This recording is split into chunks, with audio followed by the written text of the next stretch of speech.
I grew up being a people pleaser. Being honest about what hurts you instead of shutting down. Intentionally do that.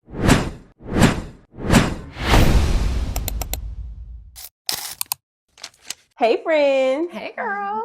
Welcome to Her Intentionally, the podcast about choosing to be intentional because thriving doesn't happen by accident.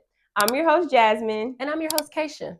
So before we jump into the conversation piece for today, we just want to do a little warm up, okay? Just a little icebreaker here so y'all can get to know us and we can get to know y'all. We want y'all to play along with us, okay? So this game, Jazz, is called Intention or Impulse. And this game is going to go, I'm going to give you a list of things and then you're going to tell me if it was an intentional thing or if it was an impulsive thing. You're also going to tell me what made you do that?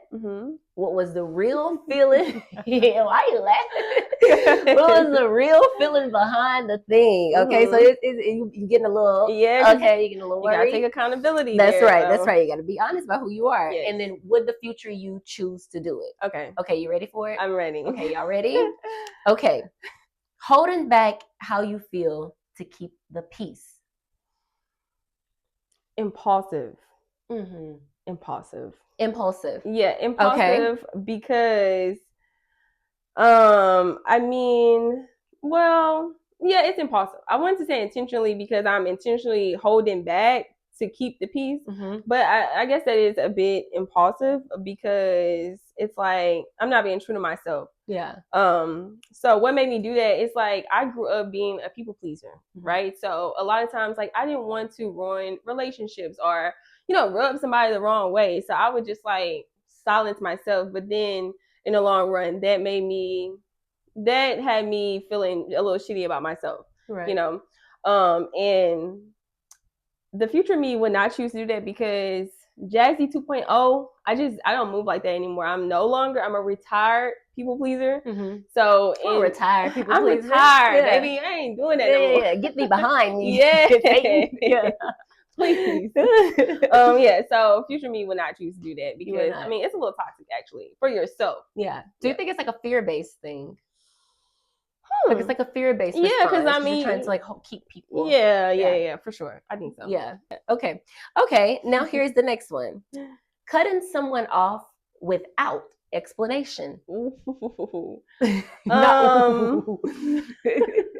That's you. That is me. Okay. Be honest about who you are. Yes, that's me. Well, that was me. That was me. Okay. I am doing better these days.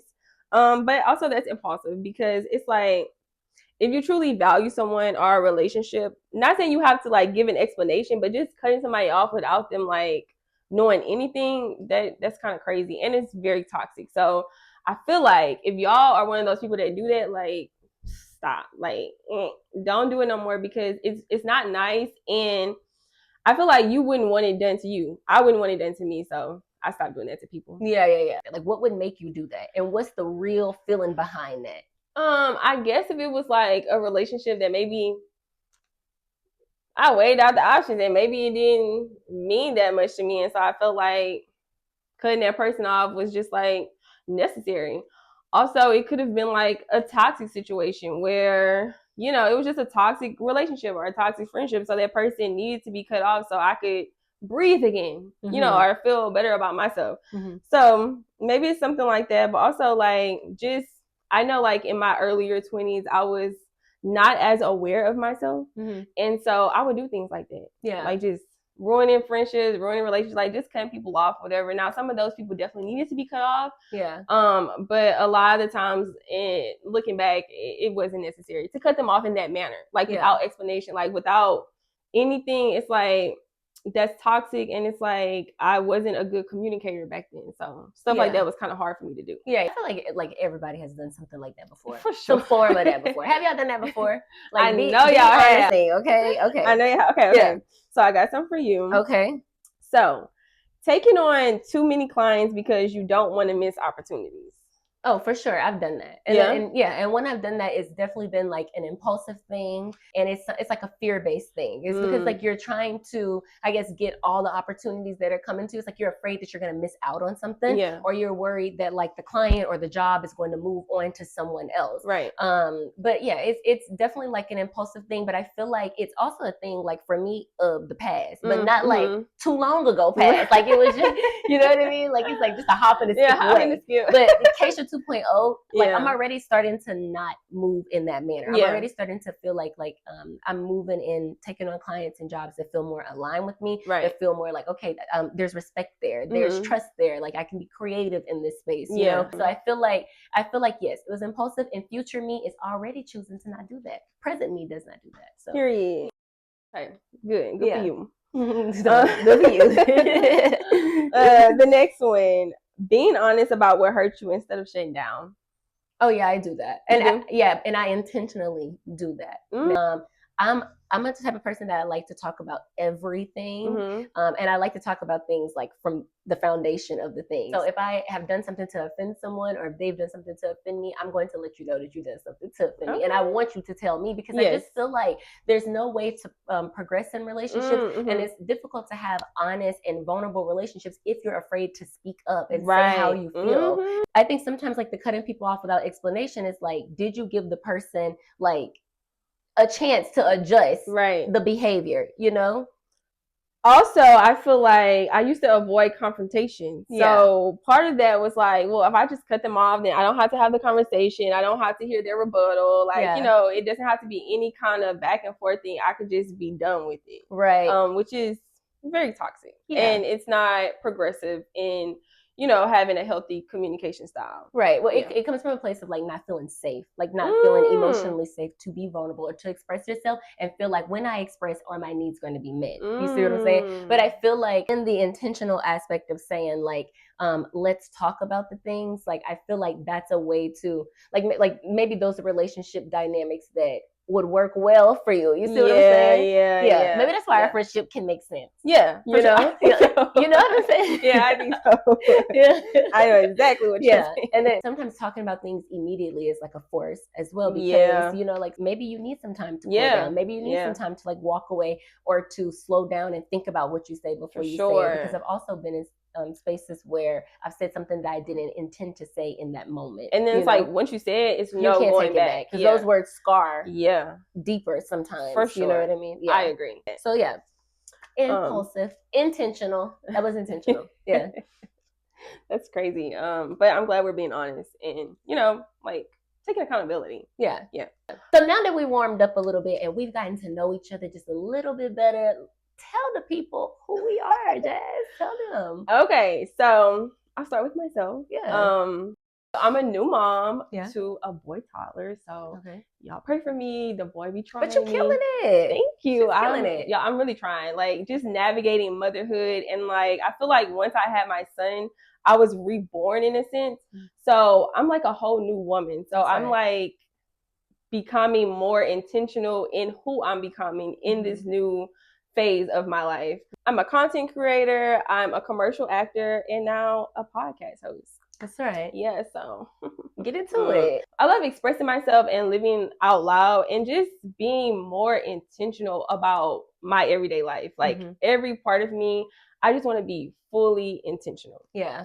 See that. I can see that for sure. Yeah. I'm kind of like you in the sense of like, I get weird like a little bit when people ask me like, who are you? Because I know people are looking for you to say the roles that you play, you know?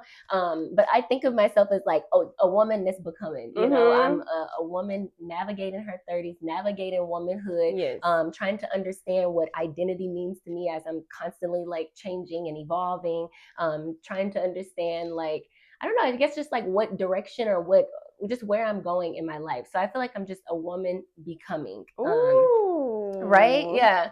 But I'm also a self-care girly. All my self-care girlies, tap in. I am a makeup artist. I'm a new content creator. A student, a podcast host now. Hey, we in this thing. I feel like really, I'm just a woman navigating, evolving, for sure, and becoming. Yeah. So now that we've introduced ourselves and y'all know a little bit about us, and we've given y'all our titles, tell the people how we met and like how we came about doing this podcast. Yeah. Okay, so we met in Louisiana in Lake Charles. Shout out to Lake Charles. And we both were working at the Mac counter. And so after the Mac counter, we both got a job at the local makeup studio. And we kind of connected there. And I feel like we kind of knew like there was a spark there. For sure. But I feel like some spark. And I feel it was at Dallas Strip. Oh, it was. It was definitely the Dallas Strip. Yeah, for sure. So a little something spark. Yeah.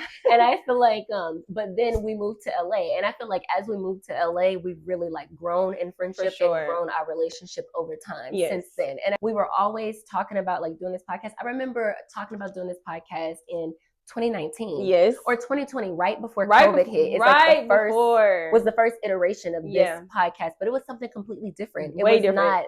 We had no like navigation of like how the podcast world. Podcast were like, also podcasts were just so new at that time. Like we didn't really have many blueprints to go by. So I think, and then COVID hit, so it just, the timing just was not right. But I'm so glad that we came to this point that we are now, and we're both like evolving and just in different facets of our life, that we just have so much to offer.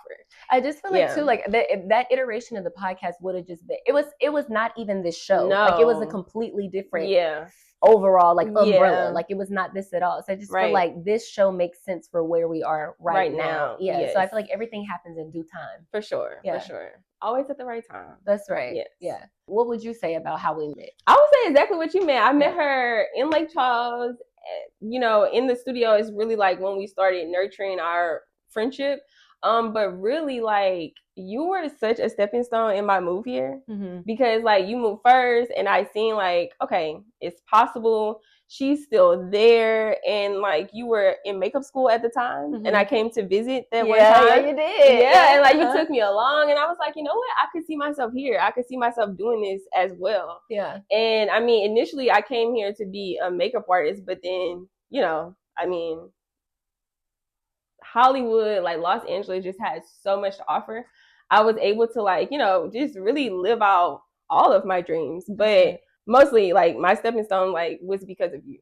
Well, actually, I feel like our stepping stone, both of us, was because of Bree, right? Yeah, actually, because of Alicia Bree. A little bit, yeah. Shout out to you, Bree. Shout out to you, Bree. Whatever you at, girl. Yeah. But yeah, for sure. Because she did move here first. And I visited her here. That's right. And so it kind of like put an inkling in my mind. But the fact that when you moved, I don't know, it just seemed a little bit more tangible to me at that time. Yeah. And I think that was like a year or two later, maybe. But yeah, for sure, Bree was definitely one of the reasons, like, okay, this is possible. Yeah. I think too, I know y'all don't know her, so we're not gonna go too much, but shout out to you, Bree, though, still. But I think that working at that studio is what opened my eyes up to what was possible. It was going on that trip, like going to the makeup show in Dallas, because there was a booth for cinema makeup school there.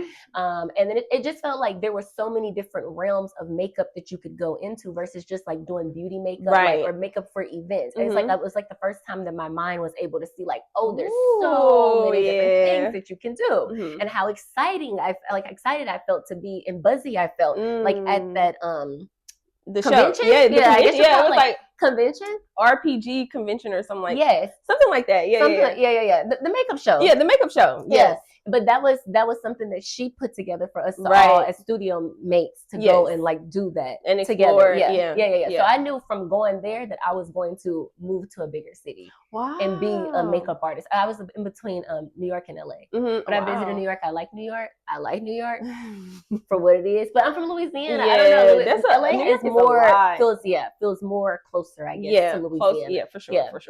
Yeah, for sure. I definitely agree I second everything you just said. And we've been locked in ever since, basically. Yes, we've locked in for lifers. Yeah. Okay, yes. But also I feel like we should give them a little insight. What does being her intentionally mean to you? Her intentionally to me means living on purpose. Yes, so yes. that to me feels like going back and get the dreams that I maybe left behind. Mhm. It means doing things that I'm scared to do Yes. and just doing them anyway, taking the leaps. It means Mhm. like being intentional about the way that I'm living and about the way I'm moving through the world, and not just, I guess, just living just to live, Yeah, but yeah, actually yeah, feel yeah. like I'm being alive. So For doing sure. things that I'm passionate about, speaking up when I need to speak up, like Mhm. being graceful with myself, being open to Yes. the ever evolving Mhm. stages of womanhood and what that looks like and what that feels like. I just feel like being her intentional is like something that is going to constantly change as Yes, I for sure. change. So I'll have For to sure. constantly be, I feel like, maybe redefining some aspect of that for myself. Yes. It's also about listening to yourself, Yes. right? Listening to that inner voice The and that inner dialogue Mhm. that's happening, because I feel like that is like your navigation system Yes. to you choosing intentionally For and sure. being her intentional. Yes. Yeah. Yeah. I agree. For me, a lot of what you just said, but becoming her intentionally is about the evolution. Yeah. It's about, learning from past mistakes, past failures. What you said, coming back and swooping up all your dreams, like what's for you. Not being fearful, not letting people stop you from being her. Mhm. Not being afraid of saying, I want to be her. Mhm. Like I'm that. I am her. I am Yeah. her. I'm that. Also, becoming her intentionally is about just being unapologetic and being who you want to be out loud. That's Right. right. Not holding back, not being scared. Like, if you want to be a CEO, Mhm. boss, say that, be that, like embody that. That's right. Own it. And doing the work. Doing the work. Doing the work that it takes to become her. Don't just say, oh, I want to be her. And then just like pretending in your head that you're her. Like, no, baby, like you gotta go back and do the work, especially if you were brought up a certain way, you were taught certain things that you don't want to necessarily embody in this phase of your life. Like, you have to unlearn all those things and you have to do the work. Do whatever it is that you need to do and be whoever it is that you want to be intentionally. Speaking about doing the work, we have a journal prompt that we're going to leave you with for this episode. And me and Jazz are going to take this and reflect on it. And we want you to do the same. So whether that looks like you sitting down with your journal, whether you reflecting while you're driving, whatever that may be intentional about this, okay? Who is the woman you're becoming? And what does she need from you right now? So sit with that. And next time we'll talk about meeting yourself where you are, the messy middle, the real growth, and learning to be okay with the process. Yes. And be honest. Be honest. Keep it real with yourself. If not us or anybody else, keep it real with yourself. That's right. Because that's where the real evolution and growth comes from. That's exactly right. We have an affirmation to leave you with for the week. It is, I don't chase, I align. Ooh, I don't chase, I align. I align. That's good. Yeah. That's good. We're not chasing anything. So before we go, don't forget to like, comment, and subscribe, and hit your notification bell so you don't miss the heat that we're about to drop. Because y'all, these next episodes, like, it's some fire. We really diving into we getting into the nitty gritty. Okay. Thank y'all so much for tuning in, and we're gonna see y'all next time. Bye.